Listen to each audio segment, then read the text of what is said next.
افترسا که هیزن پیشمرگه جهاتنا مالباتن عرب یک قضای حویجی هبون تن گمانک نبو. جبر که برپسن اولهی تکس دکن ایرشن شوا چهارشنبه یا قضای دوبز جعالی شانه یا وشارتی داعش هاتی انجام دان و دبیجن حتی ما زیانیاری لسروان چکداران هبو اومد خواست بگرن لبریا کو انوان بگرن 6 چکدار خوکش ایرش کرن سر بنگه ها پلیس و پلیس نهیلان تاوان او قائم مقامی قضای دوبز و بو حیام دو دم جمیران افس دزگهنه گرتن بن کنترل خدا پاشان 4 چکدار خود تقاندن و دو دنه دیجی به گلین هزن اولهی هاتن کشتن اونها رفش اولهی آسایی و هر سه دزگه حکومی جعالی هزن اولهی هاتن کنترل کردن.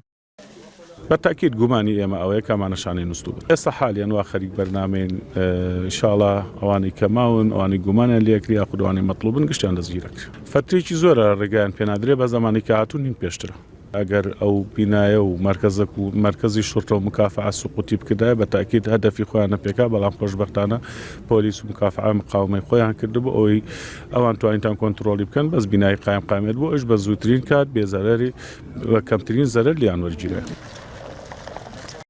به بریار فرمانده محور روجاوای کرکوکی لوی محوری کمترین مالبات عرب هاتن آکنجی کرن جبر کو ترسا تکلبونا چکدار داعش دگل مالبات عرب هبو و بین ناوچه فرمانده محور روجاوای کرکوکی بحث وید که هندک ج فرمانده پیشمرگه و کاربدست ناوچه بون سبب دا کو هجمارک چکدار داعش خود تکلی مالبات عرب بکن و بشنا سینور پیشمرگه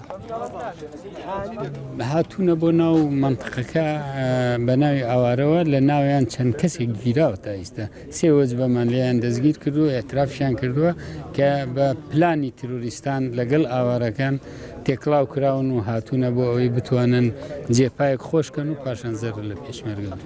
پێشتریش نەمان هێشتووە ئێمە سنوورێکمان بۆیان دانەوە نابێت لەوێ دەرباسکەن بەڵام لێرە و لەوێ کار بەدەستێکی کەم تەرخەم یا کەسێک نەناسێ یا خزمێکی بەبێ ئاگاداری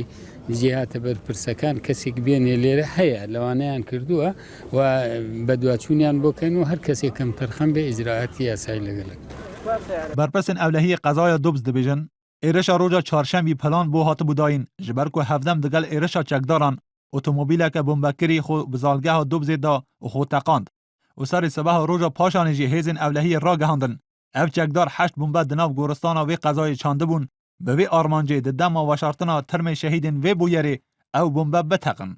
هجای گوتنه لگوندن سر به قضای دوبز سه چکدار دی هاتنه گرتن کو سر به وی گروپ بونه